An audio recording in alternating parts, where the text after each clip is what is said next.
How's your day going? So far so good. Just the usual. I'm having my day off today of work and errands, groceries. It's starting to snow, so it's like Okay, yeah. just another day in the life, yeah. Yeah, just a normal day, boring things. Did you have a Today at nice least. did you have a nice sort of Halloween period? You know, the do you do much over Halloween? Do you celebrate it? I like normally don't celebrate, but I do have my thing here going on. I had a couple of friends over. We watched horror movies until we couldn't watch them anymore, and we passed like okay, our eyes were already square for so many movies we were watching. And last night my roommate and I were handing just candies to the very few kids that were knocking our doors. And yeah, it's getting so cold here, and I get so lazy when it's cold that I'm just in a blanket mood, hot chocolate, book, or movies. Have you lived in Canada your entire life? No, I'm from Chile actually, and I've been living here in Canada for 6 years now. Yeah, and seriously, the weather here is one of the things that I was not ready to face. Where I come from, in Santiago, we don't have this kind of winter.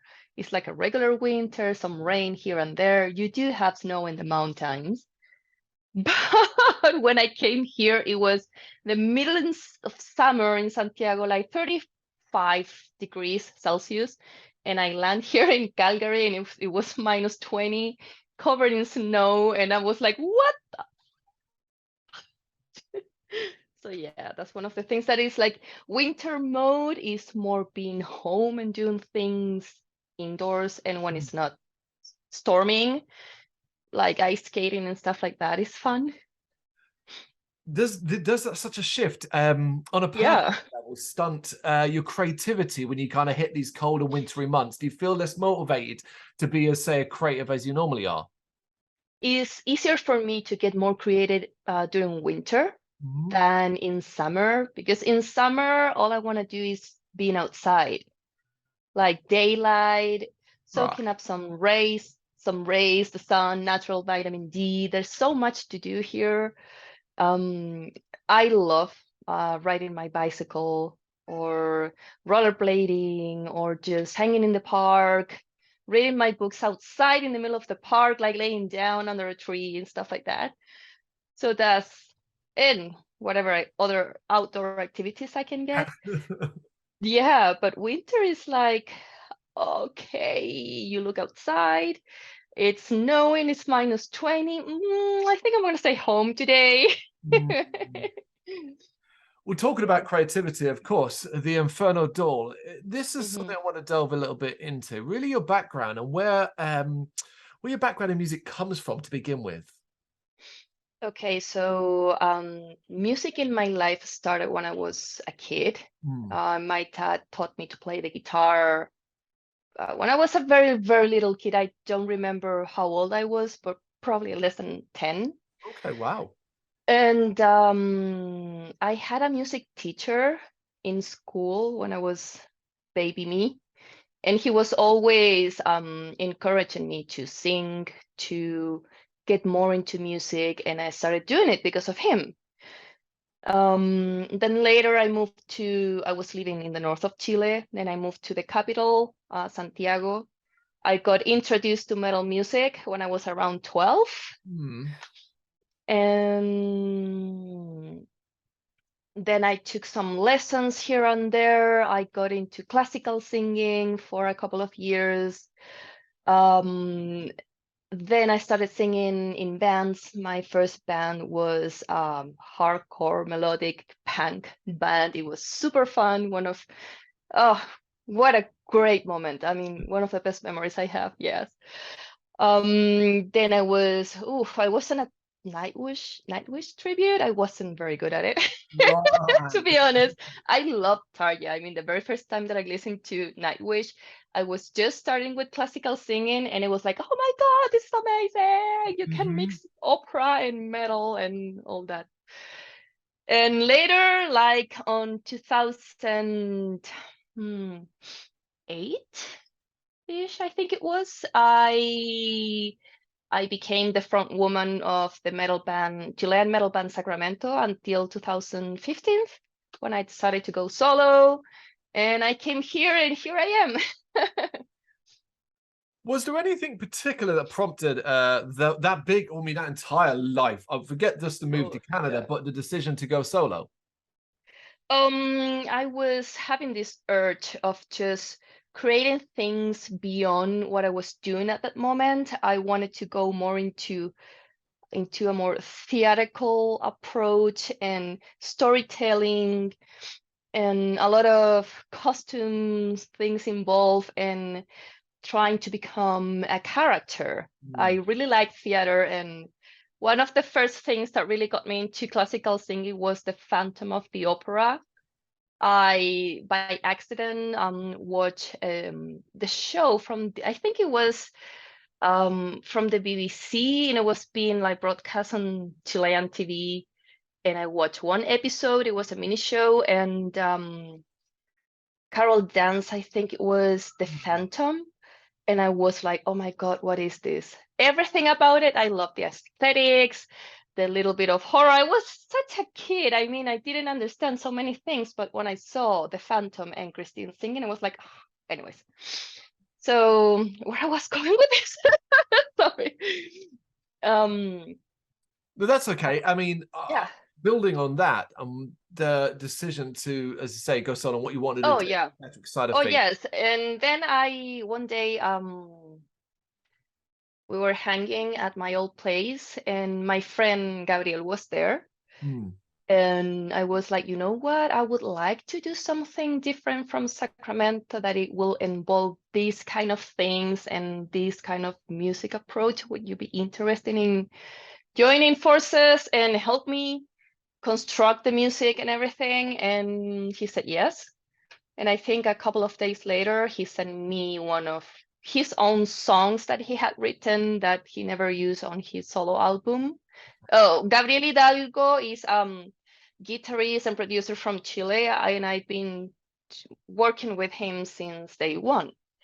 So we wrote together my first album as a solo artist, Domination, the story about this alter ego leaving my body and taking over and locking me up. So everything is about, I was just trying to tell the world that I'm not just me, that I have this artistic part inside of me, and this is the way that I wanted to express it.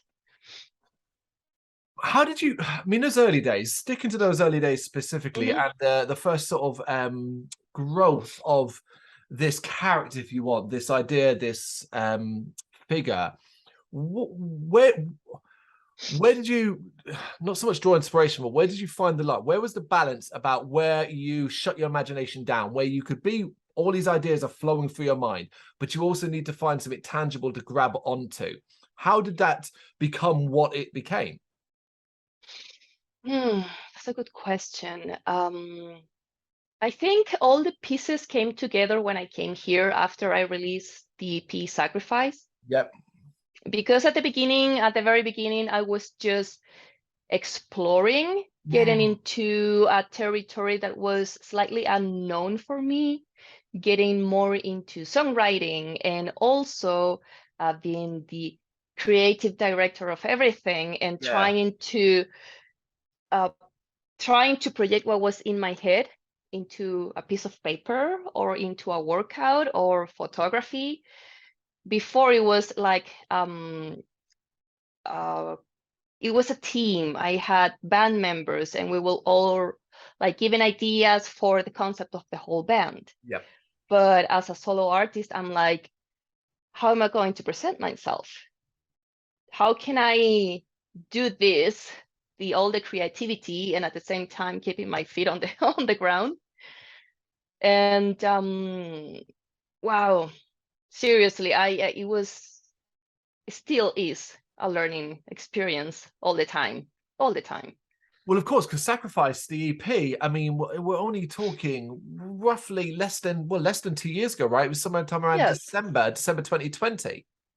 October, I think it was. Yeah, it was for Halloween actually. Of course. And that was the first time where Gabriel and I worked online. It was incredible difficult at the beginning. Yeah. That was me in my room just writing songs, not having Gabriel by my side and telling him, I have this idea, let's work on this idea and let's make the song in probably one day or less than one day. So it was just me taking the time with, back then I didn't have a MIDI controller or a keyboard. So I was using an application on my iPhone. There was a piano. And Oh. yeah, I was very limited with things, equipment and recording software back then. And I was like, okay, I'm gonna do it. I don't care how am I gonna do it. So I was just tapping the like the phone like this, and I wrote ghost walls. And then I think the first one I wrote from Sacrifice was Sacrifice. I have these voices in my head, literally voices, and I just sing all the voices. And I sent him the demo, and we met on our very first meeting via Skype, and he was like, why don't we do this?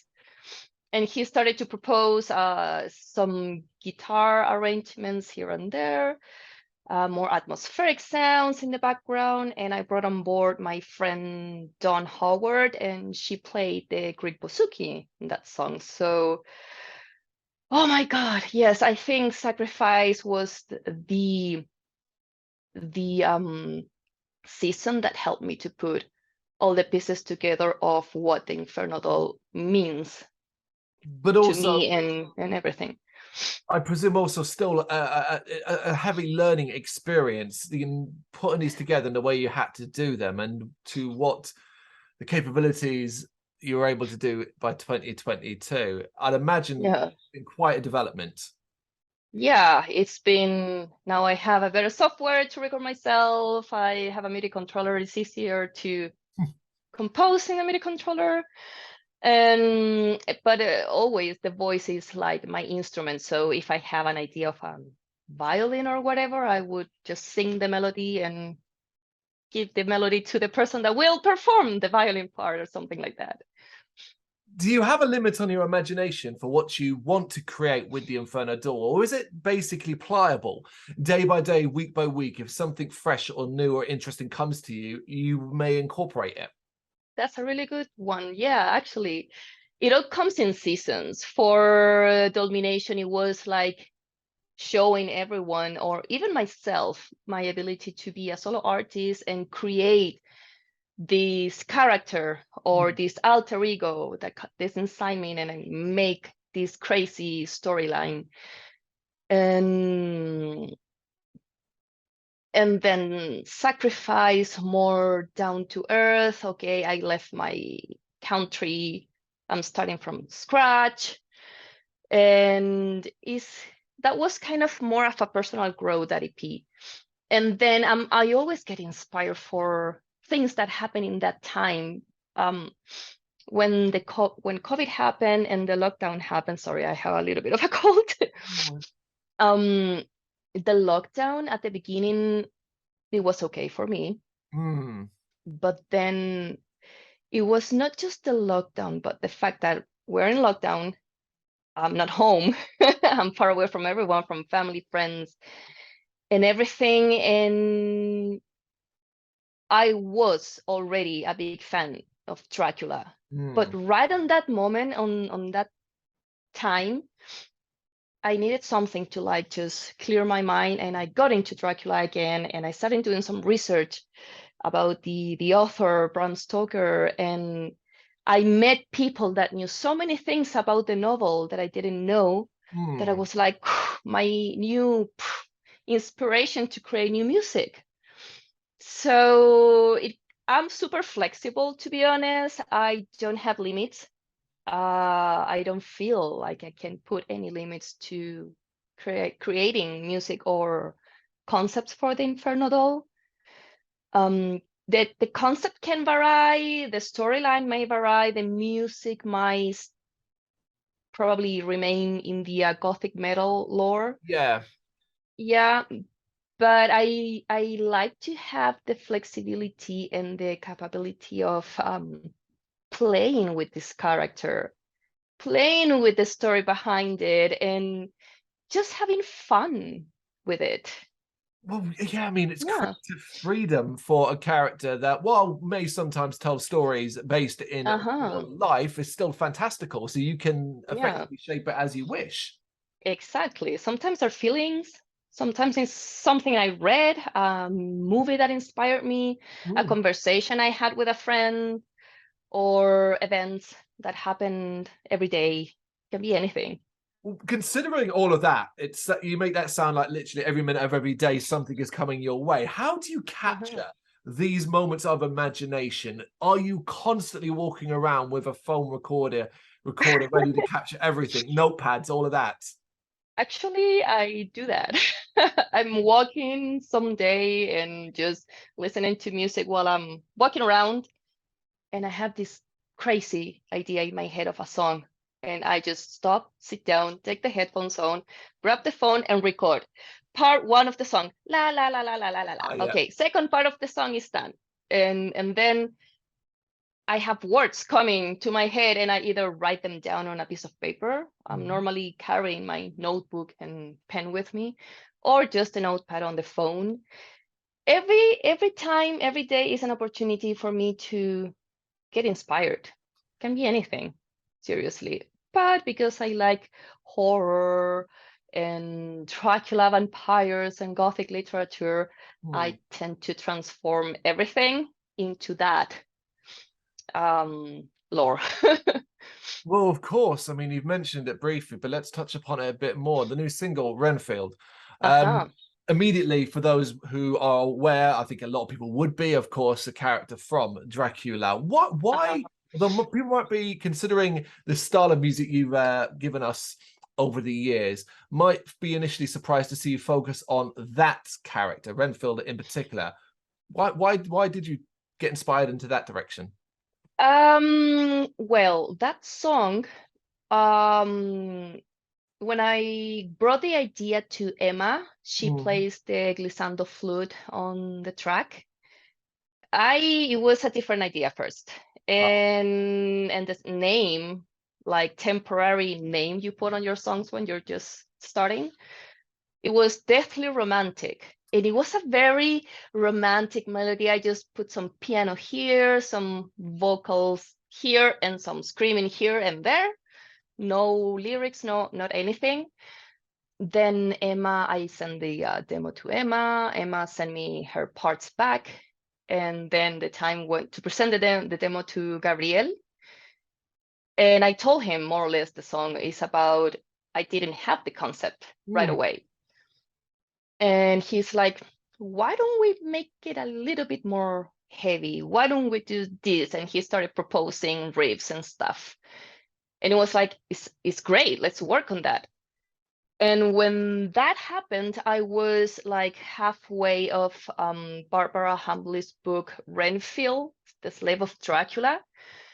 And I was so amazed by the book. It's so many questions are answered in that book. How Renfield became insane. Hmm. Why was he in a sanitarium? So many whys, and that book answers most of them. And I was so inspired by the story, and I felt some kind of empathy by the for the character. Mhm. I felt that he was struggling to be faithful to his own creeds and stuff like that, but he couldn't because he was being controlled Yeah. in his mind. And I was going through something so weird. Something in my life was going on that it was somehow similar. I don't Hmm. know how to explain it. So when the song was like more more of a demo instead of just a few pianos and some melodies here, I started to write like the words starting to come, and I was okay. I need a title for this. I'm gonna name it Renfield Yeah. because that's in the mood I'm in, like a little bit of craziness, mind control, independency, yes or no, and I was feeling frustration and just and then I started to sing, and I'm like, this is my tribute to Renfield. Absolutely. That's how it was born. So yeah, and once I did that, I started kind of doing the same, taking this similar approach to the other songs that will be on the next album. So it's so much inspired by Dracula, everything. And Renfield, I just needed to give it more importance to that character, to bring to try to make him more known, even though there's a movie coming. Of They're course. gonna know everything about him. Yes. But he was, Yeah, I yeah, he forget that's was, coming. Yeah. oh yeah, I'm excited. And yeah, I just wanted to tell people, you know what, this guy had a lot to do. I mean, he helped Dracula to get into the asylum, to get to Mina, Hmm. and he dies. It's a very, I mean, the whole Dracula story itself is dark, but of course it's very Mm, romantic, romanticized perhaps to an even yeah. degree via certain literature or movies and so on. But the Renfield side of things is often the darker side of things. I think that's why a lot of the time it gets ignored in media. Mhm. Was that's an element because of the track's heavier nature that does come through? Was that really important for you to step away perhaps from a heavier romantic style and focus on the darker side? Honestly, I was not thinking about that. I was just going with each of our creativity, with Mm. Emma's and Gabriel and mine. And then I was just telling them, you know what, this song is gonna be about this. And this is the approach that I want to get. And these parts will be more like screaming instead of just singing, like clean singing. But I wanted to try and make it some what romantic. It's It's so, yeah, I know what you mean, because it is and it it's isn't. so it is, but it isn't. I think Emma's contribution to the song brings a lot of dark romance to the song. Mm. Oh yeah, if it wasn't for her, that song wouldn't be the same. Absolutely. No, for sure, it's an important aspect of it. Really does come Oh through yeah. as well. The bigger picture, then, you kind of touched upon it briefly. Then you got a little bit more detail about that. Is it completely and utterly focused in around Dracula? This new era, it is. Mm. Yes. As I told you, it was kind of my saving, my lifeboat or whatever you want to call it, while lockdown. And one of the things that I've been getting my attention since I've been reading a lot of about vampires and vampire books and Dracula is how lonely they are. Okay, yeah. And I was going through a very lonely stage Mm. of life. Like, though I'm a loner, I really like being on my own. I'm not a party animal. I'm very quiet.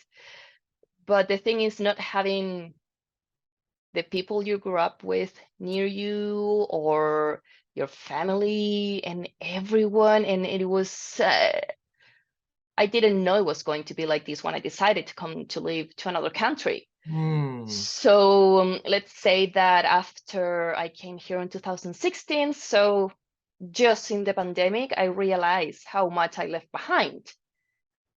So that plus at the same time grabbing the novel, plus listening to these podcasts about vampires and Dracula, and, and having so much information from scholars about Dracula and getting more into the fantasy part of the character. And Mm. the thing that remains there is they're immortals. They have seen everything and they are lonely.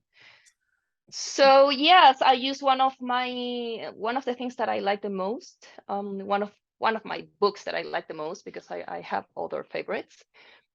it was Dracula the one I grabbed, and my biggest inspiration for this the Inferno doll era is Dracula, and yes, and the characters, situations, and because why not? It's fun.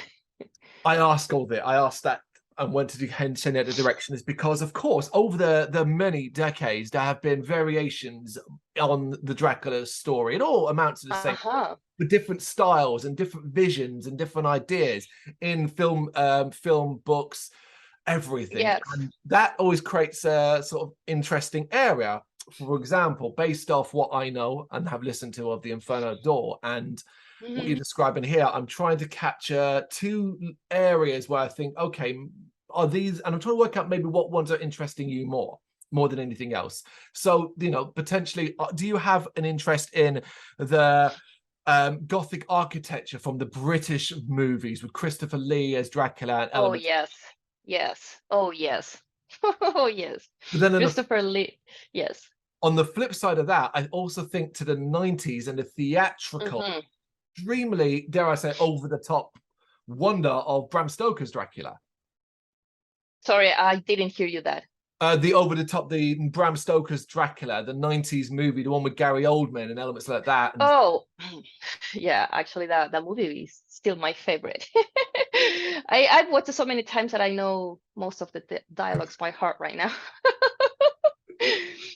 Well, yeah, the movie, to be honest, I don't remember which came first, if the movie or the book. But my first reaction to Coppola's Dracula, it was like, I belong there. Mm. I belong there. I think it was in 92, and I probably watched it. I didn't watch it in at the cinema. It was probably near to my 17th or 18th, something like that, when I saw the movie. And it's crazy how life works, because the moment that I started to get the attention from Dracula, these new people come to my life, and they are like super fans from this vampiric scene or whatever. And I was so interested into it. I really like when people explain things to me, like history class. I was never very good in school, but history class, I remember that it was like I could stay there for hours listening to the teacher talking about our own history or world history, and for me that was very attractive. So the people that I met back then, they introduced me to Dracula in such a way that I was like in love. Fascinating. Yeah. Well, yeah, there's nothing better than when you have a mild or an interest in something and you meet somebody who has a Yeah. vested interest and can Yeah. in exciting ways, I guess. Yeah, absolutely. It was, imagine me, I was coming from a different city. I was living in the north of Chile, in this very small city, and I didn't know anything about rock or metal, Hmm. just some things here and there. And then I come to live to Santiago, and my friends in class, they play this song. It was Biotech is Godzilla from Sepultura. And I was like, what is that? And yeah, so it's kind of the perfect timing for different moments of my life, and they are brought to my music. Considering, I know you probably don't want to reveal too much about what you're currently doing because Renfield is, of course, the current Mhm. single, and that's what we want to focus on. But I just want to get a bigger picture. You can tell me if you don't want to answer or not. But is this bigger album conceptual? E.g., are you trying to tell your story of Dracula? It's not that I'm trying to tell my own story of Dracula. Each song works good separately. Okay. It's not a concept album, but the songs are going to be laid in such way that somehow I will be telling you um, similar story from that probably you read in the book or from the movie. Hmm. There is, for example, the part when Jonathan Harker realizes that, dude, vampires are real. This guy is a vampire and I'm a prisoner in this castle. I have a song for that. I used to have sleep paralysis. And I remember seeing things when I had that. So the despair that Jonathan Harker describes in the book is similar to the despair that I was feeling when I was like, I can't wake up. Wow. So we have that. I talk about Lucy's possession when Dracula gets her without telling people that Dracula is coming to her room and sucking her blood and turning into this beautiful vampire. Hmm. Is more about being possessed by something that does not belong to you. You don't belong to it. There's romance, of course. I'm a sucker for dark romance. So of course you're gonna hear some very romantic songs. Dark, of course. And yeah, they are pretty much inspired by the novel, by the characters, and by different books that I've read Yep. about Dracula and vampires in general. Yeah, of course. So yeah, Yeah, of course. I it mean, is it doesn't a lot of vampires and Dracula is coming. So Yeah, yeah. I was intrigued to ask you there because you kind of brought up there. I mean, it doesn't start and end with Dracula. Where else does your interest lie when it comes to vampire stuff? Is there any other fiction or anything else that kind of you point at and say that's a really good inspiration for where I currently am?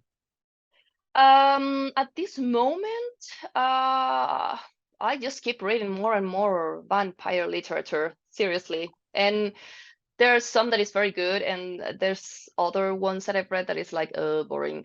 I like books. They bring nothing new. But yeah, and What about the Twilight books? I haven't read those. Okay. I watched, I think, not all the movies, but I did watch the movie. They were fun to watch. Not my kind of movie, Yeah, I wondered. but they were fun to watch. Um, I honestly, what I want to present in this new album Hmm.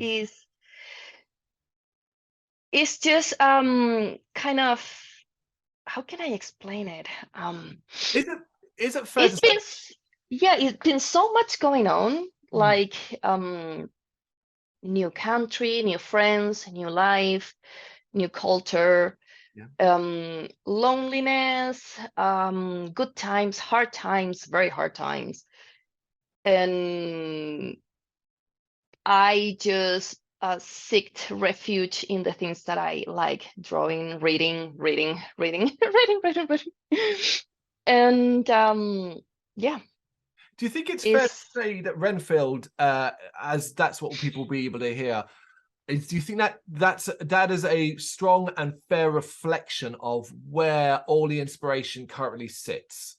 yeah, I think it's very clear. I did my best, and I'm doing my best to make it very clear that everything that's coming now is about an immortal. Can be Dracula. Of course, I use the inspiration from Dracula, but is an immortal realizing that is very lonely. And I guess the fascination as well is, of course, as this comes from the Inferno door mindset and the Mhm. character and so on. And that again, I almost want to throw it away and I picture a greater imagery, more than just an album. We're talking elaborate music videos and so on. Are these Yeah. things that you are considering? Yeah, actually, I have the music video for Renfield already. It was very fun to Hmm. shoot. I went to Regina and I shot with Eric Lavoisier. Sorry, friend, if I'm destroying your last name.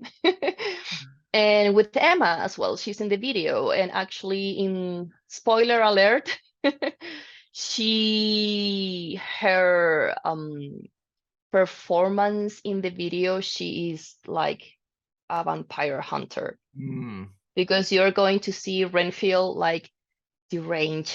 desperate, in chains, like, and suddenly he's out, and he is a vampire. And so Emma in the video is going after this vampire, and at the end of the video, they face each other, but you don't know how it ends. The ending of the video is open. Of course. Yes, and there's another one that we also shoot the same on that trip. That's probably gonna be the second single that I release. I'm not quite sure yet. And those are the most elaborated music videos that I have right now.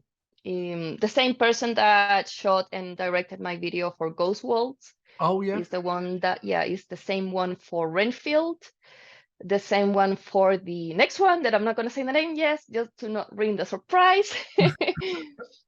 And I would like, and I would love to keep experimenting with that, like the visuals, and see how we all can collaborate with each other. And Eric, he was amazing to work with. I just gave him the idea, he came back with a script and all the things that we were going to do, and he understood everything. It's so easy to work with people that understands your vision. So he makes it so easy for me. It is so lucky to find a person like that. Oh yeah, it is. And yeah, let's see what else I can do. And what I'm more excited about is how am I going to bring all this to the stage? Yes, there's that aspect, Yeah. of course, as well, because theatrics are so. I did it once before I left Chile, like a few weeks before. I put up a show as Inferno doll, and it was just like I said, I imagine it. Shot some visuals in the background. I had this thing going on stage all the time where I was changing my outfit on stage, like living like one layer off, one layer off, one layer Amazing. off. And I had a dancer and some friends that were singing in specific songs from the album. So we performed Domination from beginning to end. And it was great. And if I was able to do that once with a full band, why can't I do it with less musicians and do something fun, like presenting a play? That's how I see it. That's what I want. I would love to do that. Like, this is a play. It's not just a show. Yeah, I put it out there. It's gonna happen. And funny thing is that the people that I've met here, they all can help. They all have told me that they can help, like probably designing something or brainstorming how I can do it. Props probably, or a dancer here and stuff like that. And I'm like, okay, this is great.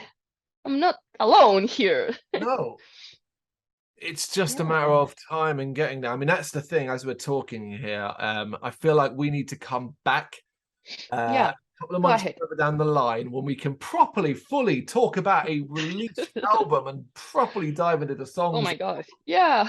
Because ultimately, this is about getting to know you, and of course, Renfield. It is out on the 18th of November, correct? 18th of November. There it is, 18th of November, the first single. Very exciting. I've had a chance to listen to it. I really, really enjoyed it. But then I almost, because of reviews, I almost forget sometimes, but I reviewed the last EP and loved that as well. So nice. Yeah, I'm glad that you liked it. We've had a longer relationship, the website, us as a group, with you, then sometimes we remember ourselves. Oh, nice. I've seen you guys, but I've never seen any of you. So we're hanging around until now. We're hanging around in miserable England. It's November. It's raining outside. It's snowing outside. I want to trade. Yes, actually, I do. I like snow. It'd be lovely. It would be lovely going there. Laura, we will return to this when we can properly talk and really bite into, pun not intended, bite into the album. Yeah, sure. For sure. But for now, thank you so much for taking the time to do this. It's been a pleasure. Oh, thank you for inviting me. And anytime, whenever you want to talk about vampires, let me know. Fantastic. Okay, yeah, hopefully, like I said, when we get further along on that path, we can meet back up and we'll go into depth in it. But this was wonderful. Sure. again, Oh, like, I had a lot of fun. Thank you so much for this. The questions were super fun to answer. It was a pleasure chatting with you. no worries. Seriously. All right, take care. Enjoy the rest of your day. Take care. See you. Thank you very much for watching. If you liked what you saw, please help us out by giving us a thumbs up and hitting that subscribe button. If you really liked what you saw, consider donating to keep the website and channel running by buying us a coffee via our coffee page or picking up some merch from our Big Cartel store. You can check us out on gbhbl.com as well as via our social media, Facebook, Instagram and Twitter, as well as listen to our interviews via SoundCloud, Apple Music and Spotify. Just search for GBHBL. Games, horror and heavy metal. What else is life for?